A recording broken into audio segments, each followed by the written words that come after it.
I'd like to convene the joint work session between the Planning Board and the Conservation Commission for May 29th. What I'd like to do is, I'd like to have everybody introduce themselves.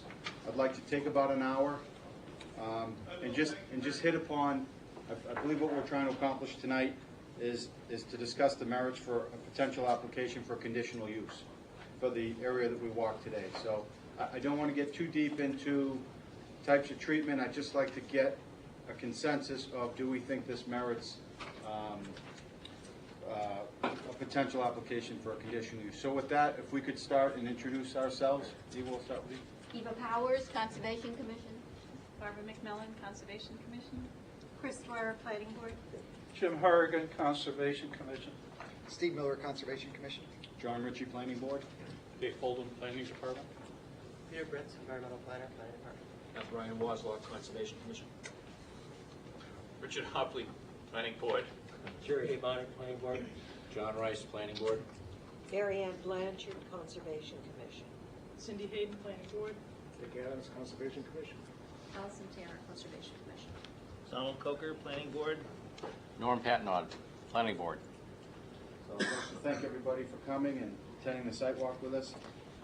Again, I'd like to be roughly an hour. I don't want to get too detailed into things down the road. I'd like to look at it at face value if we could. And I know there was I thought quite an eye-opening site walk for all of us.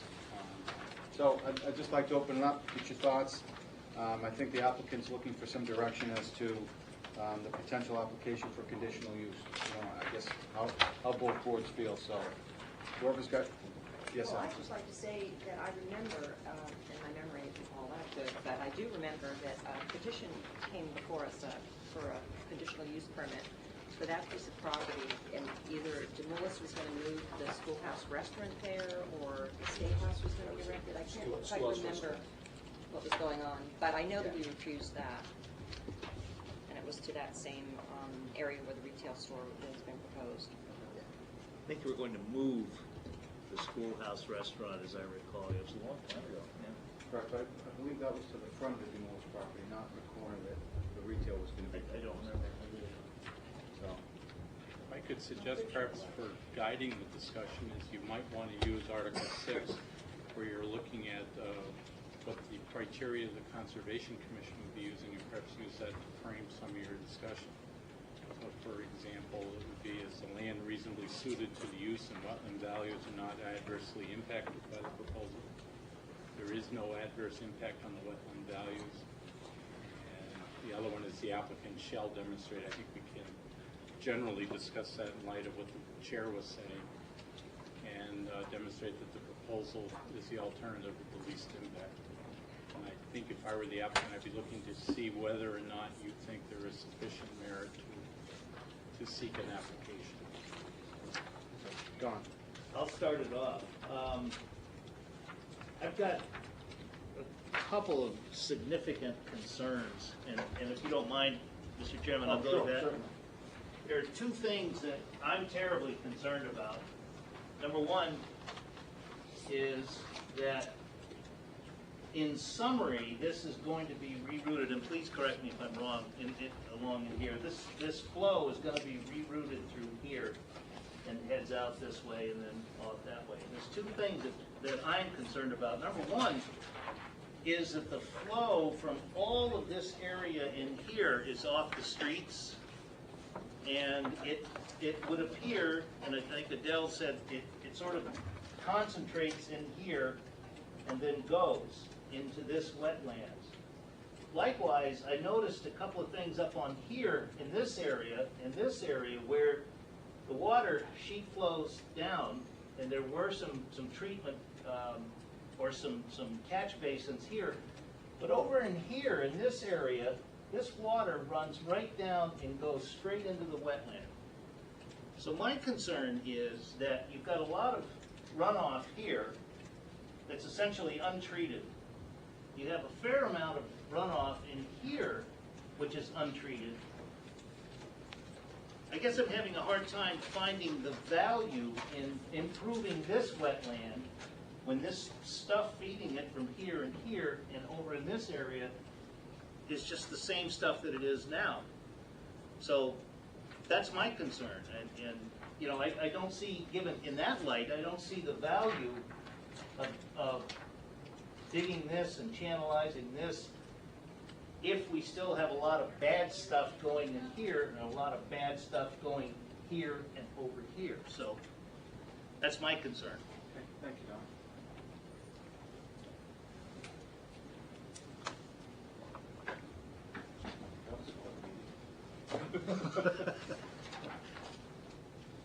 I guess I'll comment that as I see the plans that were presented to me, I have several questions. A lot of things just didn't feel right to me, so I don't feel comfortable with what I saw tonight as far as the buildings, the layout, the treatment. I think if this does go forward, a lot more information that I personally need to see as far as Don's point is well taken, that it just seems like there's a lot of stuff going into this area, and where does it go? Where does it come from? Are there areas that we can help upstream that will prevent what we saw downstream? So those are just some of the highlights of the concerns that I had. So. Well, I think if we look at what Dave was saying about our ordinance, and we think of what is being least impactful, I don't think this plan is the least impactful. I think that it building in the middle of the wetland and channelizing a stream is significant alteration to the area. And while it is disgraceful how people have just littered back there tremendously, and that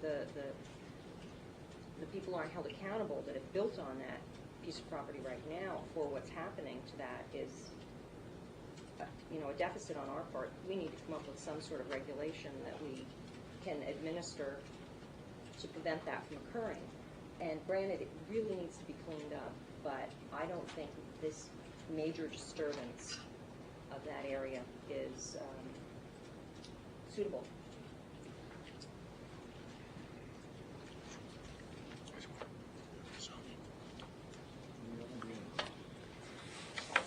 Well, I'll jump in here.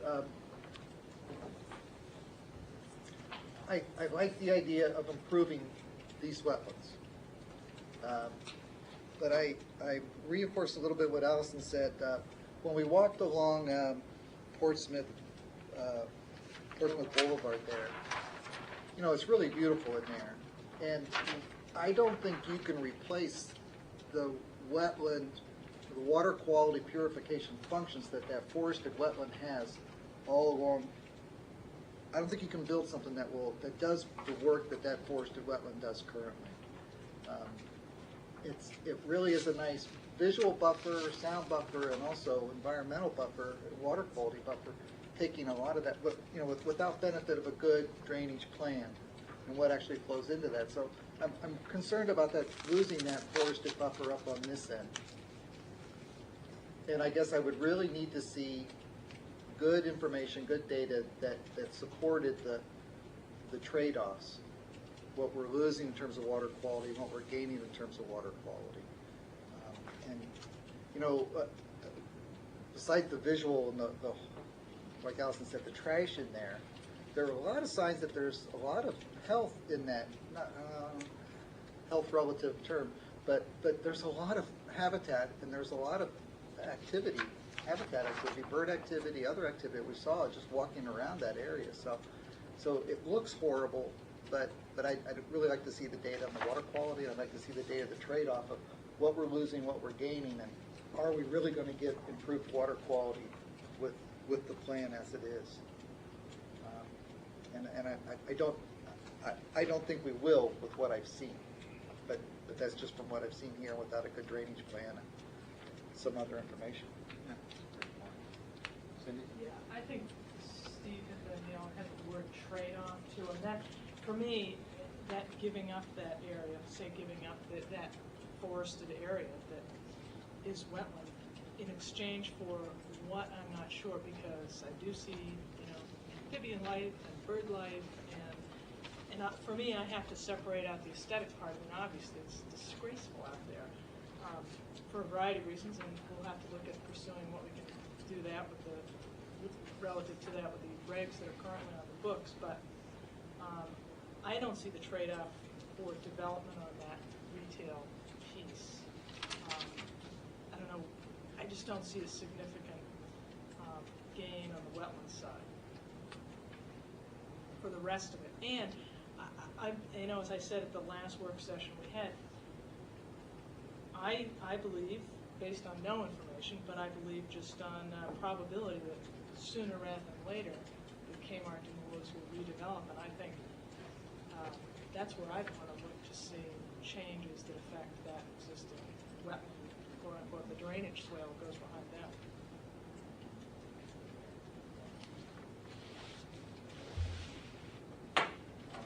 I guess one other comment I'd have is that I would be more inclined to support if the retail building in the front were maybe taken off the application and some mitigation items were done. I agree with Steve that the front, although it may be a little bit of an eyesore, I did see plants and whatnot, so the retail piece kind of bothers me. The proposed building in the rear doesn't so much, and again, I think everybody agrees to get more into the mitigation. Don and I discussed about if you can make better than what's there now, I think it's a great trade-off to put a commercial building in if you can upgrade water quality and clean some things up. So if this application doesn't go forward, it stays like it is. So I don't know which is the better of the two. So that's just my 2 cents. So, yes, Don. One of the other things is I question the value. Let me rephrase that. I don't know enough about the value of channelizing that and creating that pond.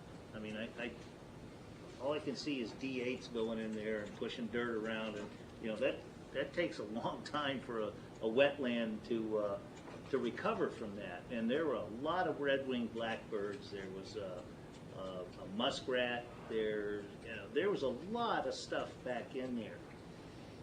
Green frogs. And the green frogs, yes. But you know, I really question the trade-off. I don't have enough information for this particular board member to make a determination one way or the other at this moment. Personally, I think it would be worthwhile to have an independent, certified wetland scientist do an independent study of this to study the wildlife, what's there. I mean, we all saw red-winged blackbirds, all sorts of stuff. What's there, and give a professional opinion about this plan, about digging this pond. I mean, where does the stuff go when it leaves this pond? Does it go under the road and go on to? I think the applicant made reference to going to the public service property, and public service is not aboard with this at this moment. But then that's negated, even if public service does something, that's negated by that upper left-hand corner. That runoff just goes straight into that wetlands. So I just don't see this as it sits now as a viable plan. I personally would like to get a lot more information before making any sort of decision. Any other? Yes, ma'am. I think the independent scientist idea is a good idea. I think the only part that I did talk to Dale about it, but the Phragmites is my biggest concern, is that whole wetland is going to turn into Phragmites.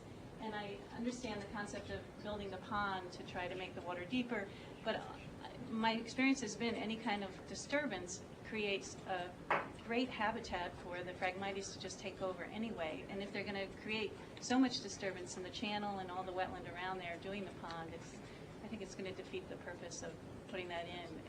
And I don't see any of the things that are presented as mitigation as a good trade-off, like you say. I think that some of them are just going to be disturbing existing vegetation, existing habitat, that it's going to take a long time to recover from the disturbance. So I think that would be great to have somebody look at it that way.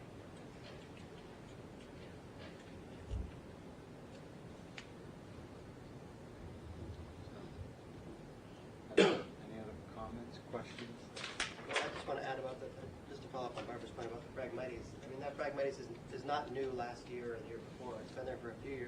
doesn't look like it's expanding that rapidly. So, to, you know, further the idea of further study, I think we'd have to look back and project forward with a little more detail and determine whether that is a kind of a threat out there, because that wetland is functioning pretty well right now, and I think it's a good point that messing that up or realigning it and creating the pond could have a benefit. It certainly is features that you want in a wetland, but that wetland does have its own positive functioning right now, so we got to be careful when we start tinkering with things like that. Yes, Tom? Let me ask Peter a question. This is more of just an educational kind of question for me. There was on much of that, there was a nice blue sheen on the water on top. I mean, I look at that and see that's oil. Pollen. Pollen? There's pollen all over the. I always thought pollen was yellow, you know. Maybe pollen, there is natural oils in wetlands. Yeah. I Okay, guess the so trick let's- that I've heard that is if you try to break it apart, it breaks apart easily, then it's the natural oil. If it doesn't, then it's motor oil. Okay, but you say there is a functioning value there now. Certainly, yeah. Okay. I mean, you saw all the red and blackbirds, and there's plenty of habitat up there. Yeah. One area has Phragmites in it, but even the Phragmites isn't as dense as some stands of Phragmites. So some people argue that Phragmites has its own value. So I guess that's, you know, where you'd want to. But I think the idea that we don't know enough now is that it's a good point. You know, to assist the applicant, I encourage everyone to speak, because otherwise you could be doing this in an application process. And the applicant right now has done a fair amount of effort to try to solicit your comment so they can determine whether they go forward. Brian? I just think there's, you know, after seeing it tonight, I think I've been out there innumerable times, but it is a significant wetland. I think it's a very large wetland. It does provide wildlife habitat, and we also have evidence of that tonight. I mean, there is some trash in there, but the trash is easily removed. But it is a real functional wetland. The only thing that worries me is the sedimentation that we saw as we're walking in back of the movals. But that whole area that goes back many, many years before even the concept of retention ponds was in around there. But I think something has to be done to, I would agree with Barbara about altering or tinkering with the wetland area. It could have some consequences that we don't expect. So I would agree to have an independent source look at that and maybe offer some advice.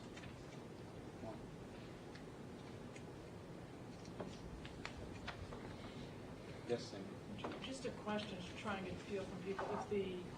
If the retail portion wasn't part of this, I mean, I think the applicant has said that is what makes the mitigation, you know, money thing work. But how do people feel if that piece was pulled out and they were just doing their other parts of the project? Is there any particular guidance we could give them on that? Well, my understanding is that, and correct me if I'm wrong, again, that the only way, let me rephrase, the way it is proposed is that retail is going to pay for the wetlands mitigation. So one could reasonably assume that if there's no retail, there's no or significantly reduced wetland mitigation.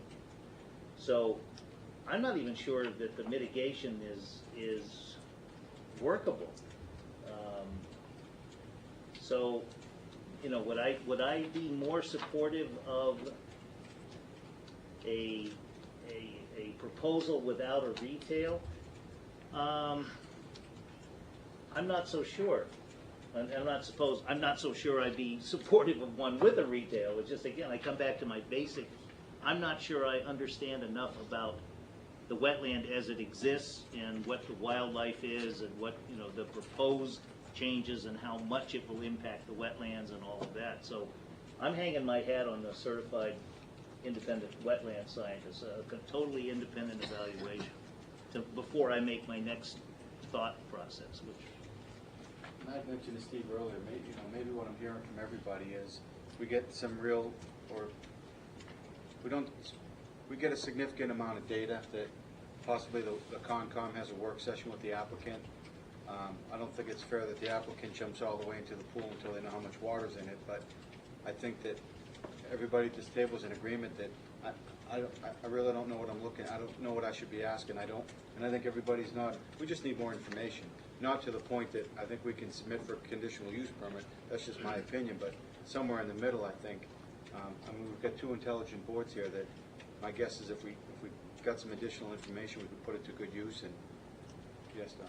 If I may, in my opinion, right now, the way it sits on the table is that there are 2 of those 4 criteria in 1068B under conditional uses, which I'm not sure I could vote yes on. It says the land is reasonably suited to the use and the wetland values are not adversely impacted.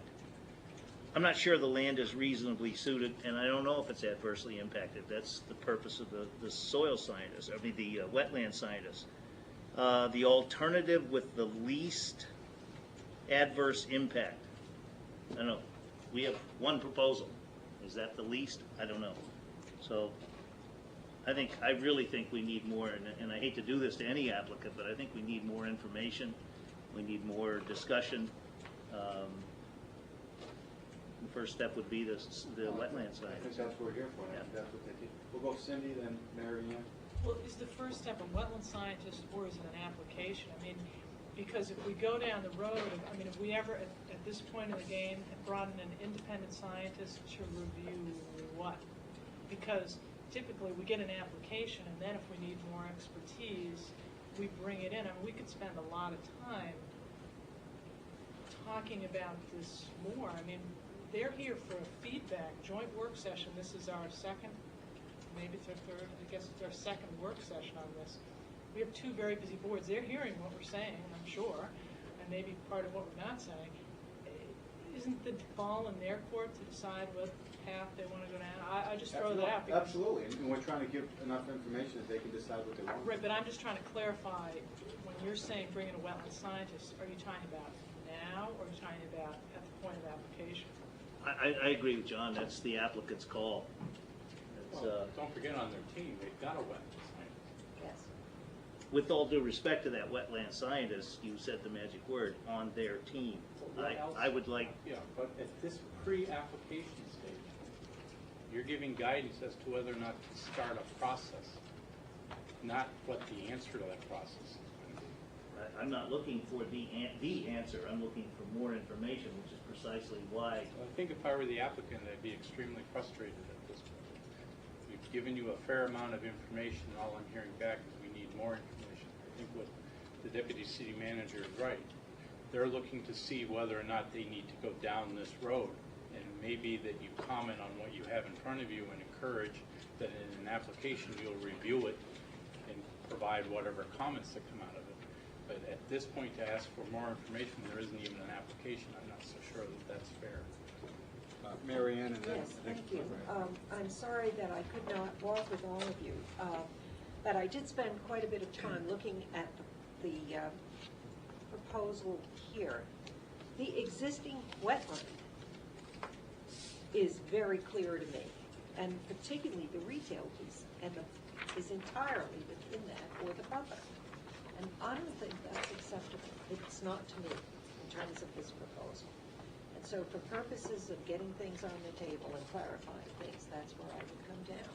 And I don't think we need to task the petitioner to go through the extra expense of documenting what we know is a functioning wetland with the appropriate flora and habitat,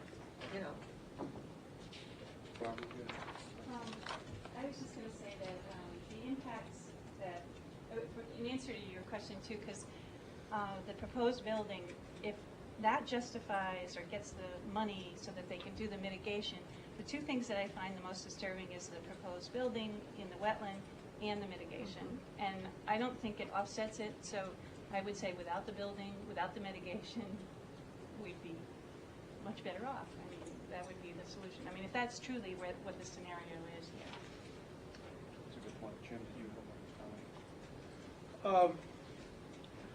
I have nothing new to say. I just wanted to say that when this plan originally came before us at our previous joint workshop, I felt very positive. I appreciate the spirit in which it was offered.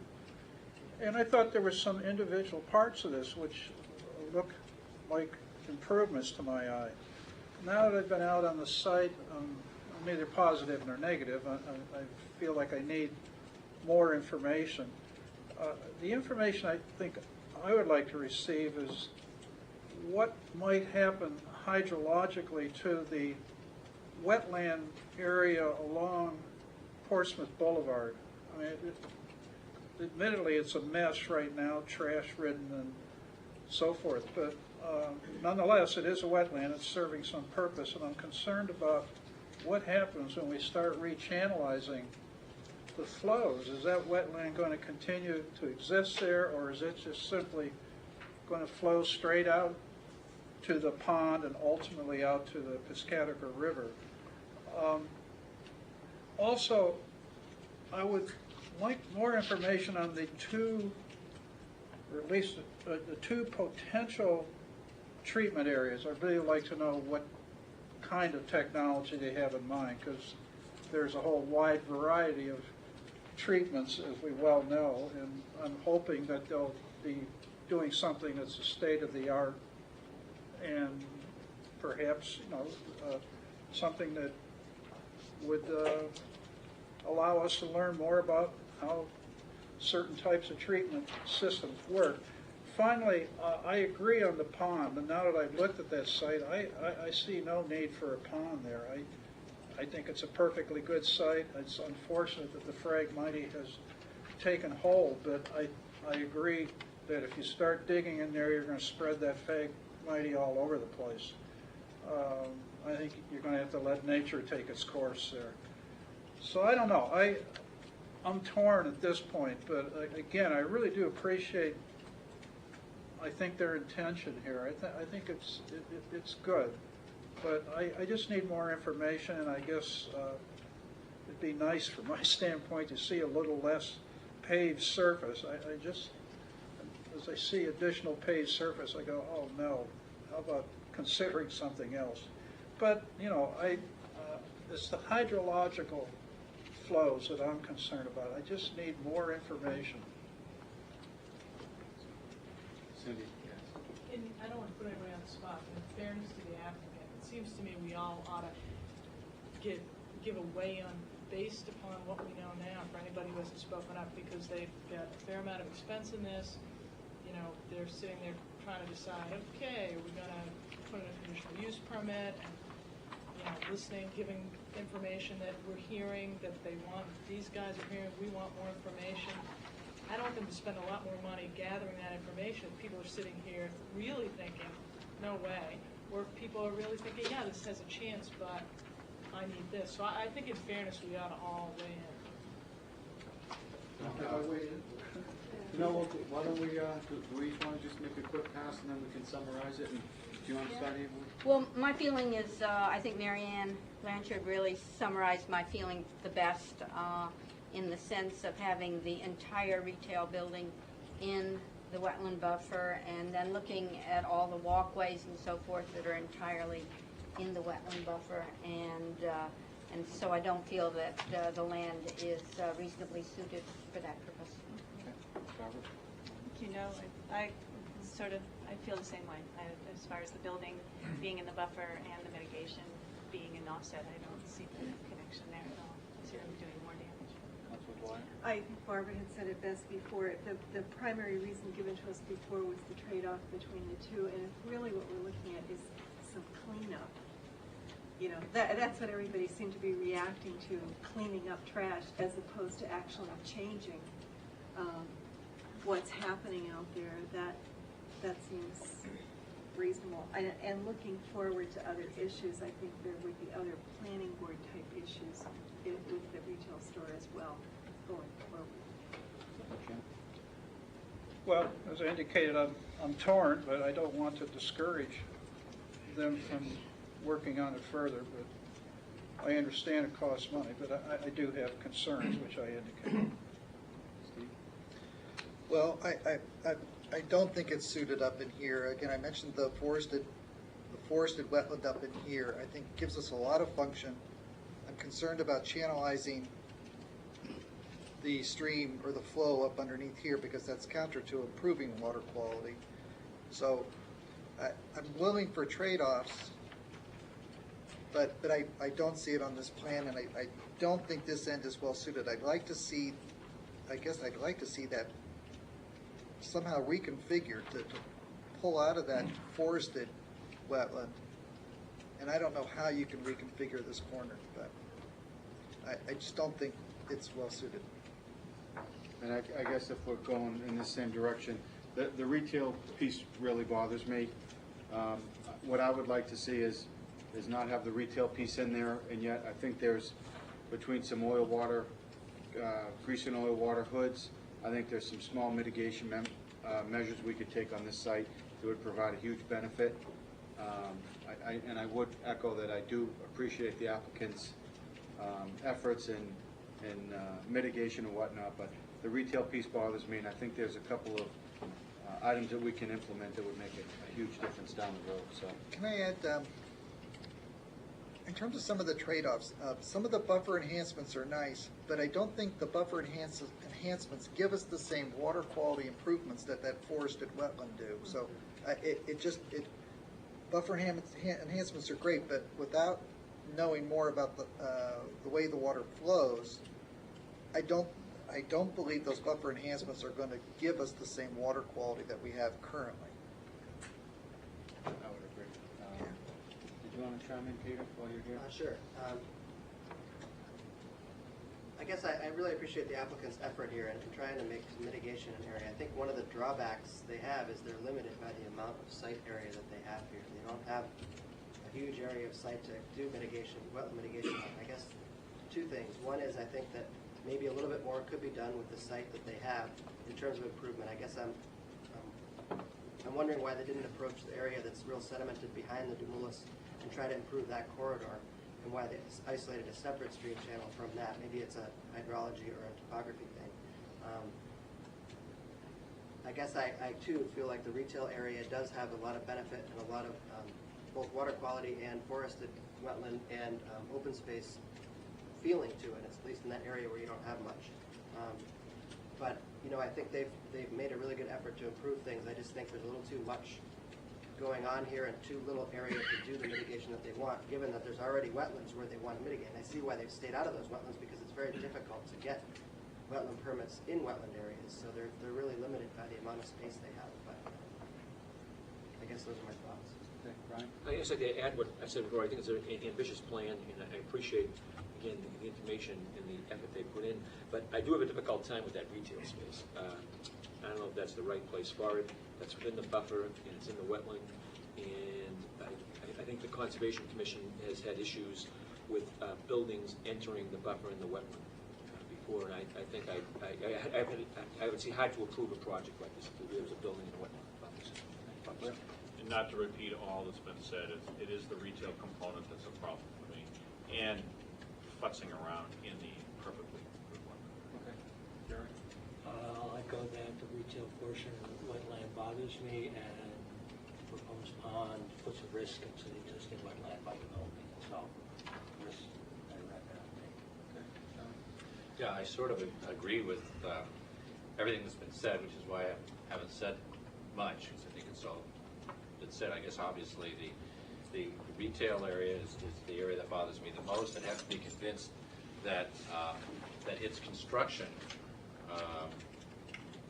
would be mitigated by the proposed mitigating steps. I'd have to be convinced that actually would improve the wetlands or maintain them in a better way. We haven't talked about the proposed three-story office building. Is that going to happen anyway? Because on the surface of it, I don't have a problem with that at all. It's the retail space that I just have to be convinced that you could mitigate the impact of that on the wetlands. That's where I'd stand on that. Marianne? Well, as I said, I wouldn't support the proposal because of the retail space, and I have concerns that the mitigation will be more destructive than helpful in the long course of the proposal. I think we would see some aesthetic benefits in terms of the wetlands mitigation. I think it's very precedent-setting that we would allow construction of a retail building in a wetland and in a buffer without some massive return for wetlands mitigation.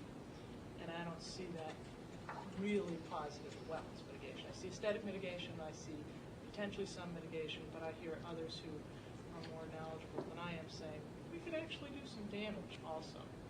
So I don't, the retail went away? All set. I'm opposed to it. I think that this is the kind of thing that comes forward all the time where people are, developers are trying to push the envelope and stretch the rules and so on. I think it strains credulity to assert that the central purpose is to improve the ecology of the site. The retail is just ancillary and pays for it. I don't think we're that naive. Allison? I don't think the land is suited for a proposal. I really have two comments. I need to address something that David said about the fairness to the applicant, and also Cindy. I do not find 2 work sessions to be unduly burdensome to an applicant, particularly since this is a fairly complex trade-off. And because of that, we've only had 2 work sessions. So this work session is the one that really determines the direction. Having said that, I still believe that I agree with the retail being problematic, but I also believe that there is seemingly enough possible improvements that should the applicant decide to move forward with this, I would, in order to support any proposal in this, I would want an independent wetland scientist and a hydrology study, not the same thing, but those 2 items because of the way the runoff goes from the neighborhood of the pond in the whatever corner that is. I guess it would be the south corner. So as it sits right now, if this were a conditional use permit, I would ask for that study, or I would say no, it's not suited, one or the other. No? Well, I favor the recommendation for independent evaluation. I think there's more information that could come, and I don't remember if the question came up in the last session or not. Somebody asked whether this use is compatible with that overall GB zone up there. I don't remember if that was ever answered. I believe the property where they're proposing to put the retail is actually zone OR, maybe an overlay. So there would have to be either a zone change or there'd have to be a use variance. Okay. So, I don't know if we need to spend any more time, or if you need any more direction, Malcolm, than you've already heard. The direction is clear. I think the thing that I'd like to say is I think the developer is appreciative that all of you would take the time and express so freely your views on this, because for us to go to the next threshold is a significant step. So I also thank Cindy for pinning you all down, because that's exactly what we were looking for. We'll consider everything you have said. I think we'd like to emphasize that we brought this to you in a spirit of goodwill and trying to improve a situation, and we'll consider your comments and decide where to go next. Any other closing comments? And I don't see the need to, I guess we're a little bit early, but I think everybody said their piece. Too bad. Don't ruin it. So the next move is up to the applicant. Yes, unless Cindy has something. I just have a reminder to planning board, work session next Thursday, and we're going to wind things up with these endless work sessions for the planning board at the end of June. So you only have a few more to live through, and I think our regular agenda is fairly light, isn't it, working? We're promising. Just say that it is. Yeah. So there's an end in sight, and Tanger will keep working, and staff will keep working during the summer, but we'll just have the regular meetings for the planning board during the summer. So work session every Thursday night through June? 2 more work sessions, because we have work session next week, then the regular meeting, then 1 more work session. Okay, so I'd like to thank the Conservation Commission. I always enjoy our time spent together. So do I have a call for adjournment? Okay. Good night. Thank you. Thank you. Thank you.